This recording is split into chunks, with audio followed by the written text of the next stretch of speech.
Well, thank you for staying with us. If you're just tuning in, it's Newsweek, where we highlight some of the biggest stories that made the headlines recently. Now, Nigerian Labour Congress, NLC, is in the news once again.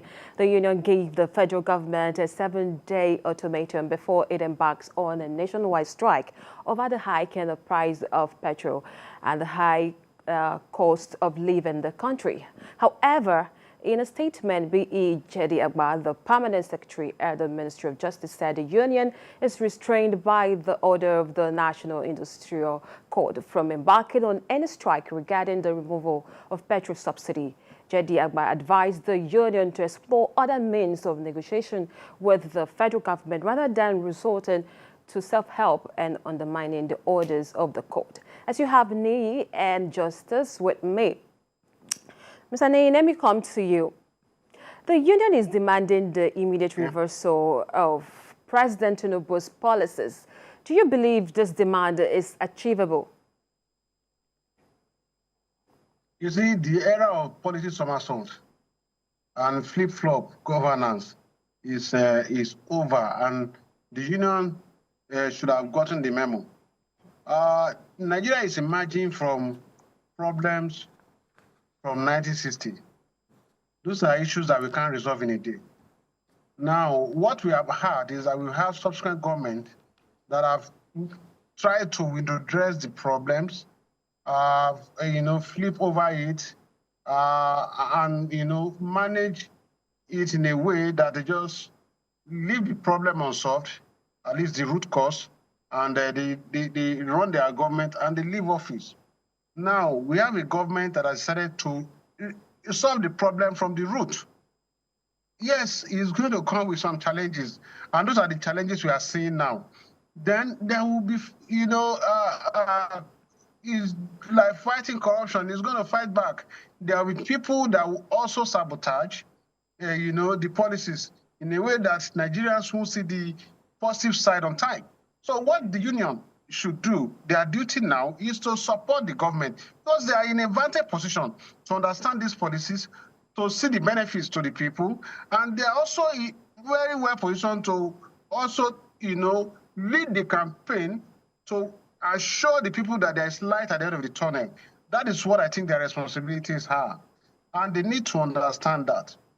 Now, they are also, I heard from one of their releases that the court did not restrain them from issuing notices of a strike. That what the court has said is that they shouldn't embark on strike. I want to believe that's where we are. This is not the time for strike or any action. This is the time. It's too young. It's too early in the day to begin to frustrate some of these policies. No one in Nigeria can argue the fact that a removal of subsidy has not been long overdue. No one in Nigeria can say that we didn't need to unify currencies. No one. The regime that we have had, during the past administrations have not done any good to our economy.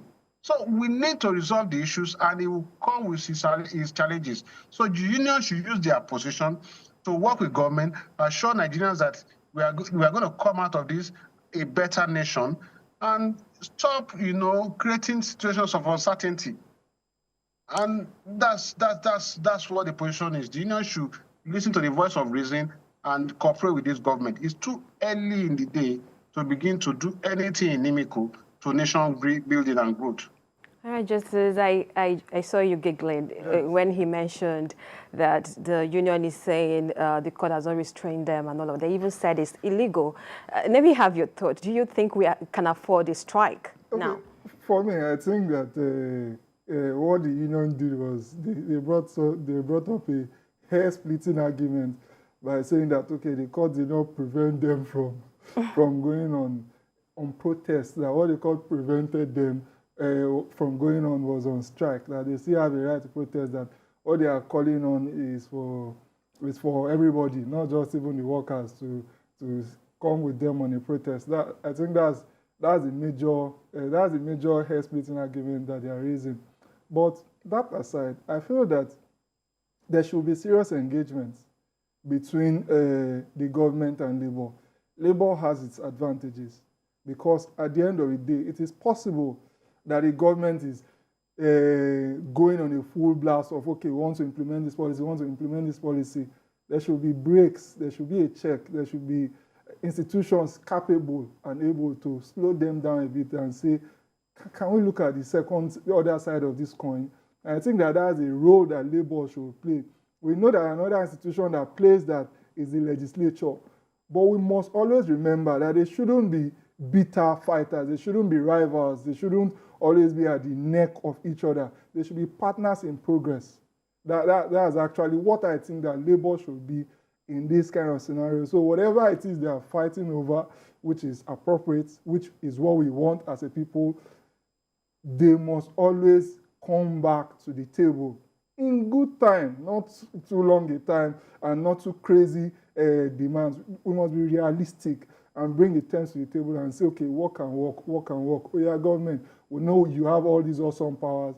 Can you please reconsider this, because they are the talakawas, if I may use vernacular, that will be adversely affected if you decide to maybe make Nigeria El Dorado in one day. Some people may be crushed beyond recognition. Some people may die in the process. So please, can you slow down and let us make this progress in a more measured manner? You know, you've mentioned how this can be balanced, but you hear NLC, you know, putting out here facts, what they believe, they're standing for the people. The federal government is saying, give me some time and all of that. The idea is, how do we have this resolved amicably? Like, what is this thing that the federal government and the NLC should really, how would they come at a conclusion, you know? Because if you say, let's wait, how long is Nigeria going to wait? How long? Is there a time?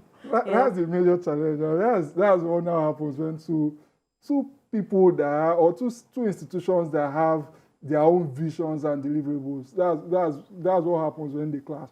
The government wants to make Nigeria very, very El Dorado in one day, if they may. The unions don't want any of their members to suffer for one day, if they may. There has to be a balancing, and it's a delicate balancing act.